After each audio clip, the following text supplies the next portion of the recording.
좋은 목요일 아침입니다. 저는 중동 초원을 섬기고 있는 김의성입니다. 오늘 아침 뉴성교회에 주신 하나님의 말씀은 사사기 11장 5절에서 8절 말씀입니다. 암몬 자손이 이스라엘을 치려할 때 길르앗 장로들이 입다를 데려오려고 돕당에 가서 입다에게 이르되 우리가 암몬 자손과 싸우려 하니 당신은 와서 우리의 장관이 되라 하니 입다가 길르앗 장로들에게 이르되 너희가 전에 나를 미워하여 내 아버지 집에서 쫓아내지 아니하였느냐 이제 너희가 환난을 당하였다고 어찌하여 내게 왔느냐 하니라. 그러므로 길르앗 장로들이 입다에게 이르되 이제 우리가 당신을 찾아온 것은 우리와 함께 가서 암몬 자손과 싸우게 하려 함이니 그리하면 당신이 우리 길르앗 모든 주민의 머리가 되리라 하매. 아멘.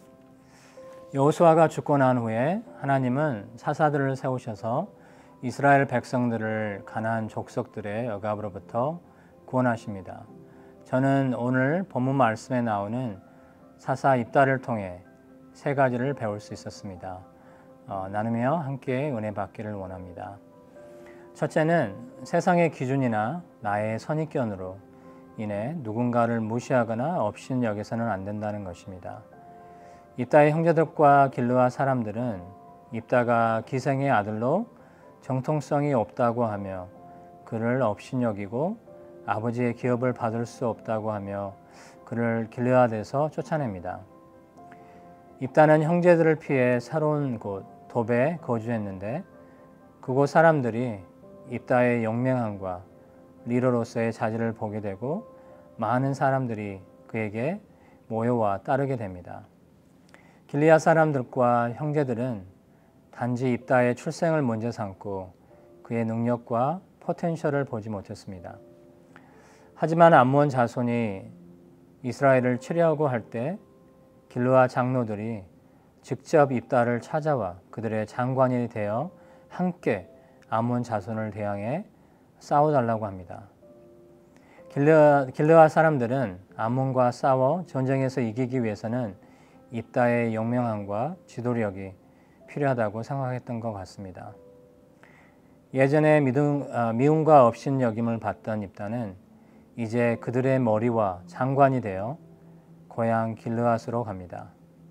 그 누구도 입다가 이스라엘을 가나안 족속들로부터 건지고 이스라엘의 사사가 될 것이라고 생각을 못했을 것입니다. 하지만 하나님은 약한 자를 두셔서 강한 자를 겸손하게 하시는 분이십니다. 요셉, 모세 그리고 다윗처럼 약하고 별 볼 일 없는 자들을 들어 하나님의 일에 크게 사용하시고 존귀함을 받는 자로 세우십니다. 두 번째는 하나님은 어려움을 통해 우리를 더 앞으로 나가게 하십니다. 로마서 8장 28절에서의 말씀처럼 하나님을 사랑하는 자들에게는 모든 것이 합력하여 선을 이룹니다. 기생의 아들이라는 이유로 천대와 미움을 받고 살던 고향에서 내쫓김을 받은 입다에게는 이 모든 것들이 힘들고 상처였을 것입니다. 어쩌면 하나님을 원망했을 수도 있었을 것 같습니다. 하지만 입다가 그의 고향을 떠나 돕에 거주하면서 그의 용맹함이 많은 사람들에게 알려지게 되고 나중에는 이스라엘의 사사가 되어 암몬 족속과 싸워 이스라엘을 승리로 이끄는 영광을 얻습니다. 만약 입다가 어려움을 경험하지 않고 안락하게 고향에서 잘 살았다고 하면 이런 축복을 받지 못했을 것입니다. 혹시 지금 어려운 길을 겪고 계십니까? 어쩌면 하나님께서 여러분들을 더 크게 사용하시기 위해서일 수도 있으니 실망하지 마시고 온전히 주님만 의지하고 담대히 나가시는 여러분 되시길 기도합니다. 마지막으로 지금 현재의 감정에 치우쳐 무모한 약속을 하나님께 하지 않는 것입니다. 30절 말씀을 보면 암몬 자손과 싸우기 위해 나아갈 때 하나님의 영이 입다에게 임했다고 말하고 있습니다. 하나님께서 입다와 함께 하셔서 승리를 안겨주시겠다고 이미 약속하시는 것입니다. 하지만 입다는 이것에 만족하지 못하고 하나님이 원하시지도 않으신 무모한 것을 약속하며 전쟁에서의 승리를 달라고 합니다. 그 무모한 것은 하나님이 전쟁에서 승리를 주시면 누구든지 처음으로 진문에서 나와 자기를 영접하는 자를 여호와께 번제물로 드리겠다고 소원을 하는 것입니다. 슬프게도 전쟁의 승리 후 집에 이르렀을 때 무남 동녀 외동딸이 춤을 추며 나와서 그를 영접합니다. 입다가 정말 소원한 대로 자기의 하나뿐인 딸을 하나님이 싫어하시는 번제물로 드렸는지에 대해서는 몇 가지 설이 있습니다. 저도 가장 공감하는 설은 결혼을 해 아이를 낳지 못하고 평생을 처녀로 살았다는 것입니다. 입다의 어리석은 소원으로 말미암아 무남 동녀 외동딸이 한 남자를 만나 사랑에 빠지고 결혼을 해 아이들을 낳고 기르며 행복한 가정을 이루고 살아가는 축복을 잃어버립니다.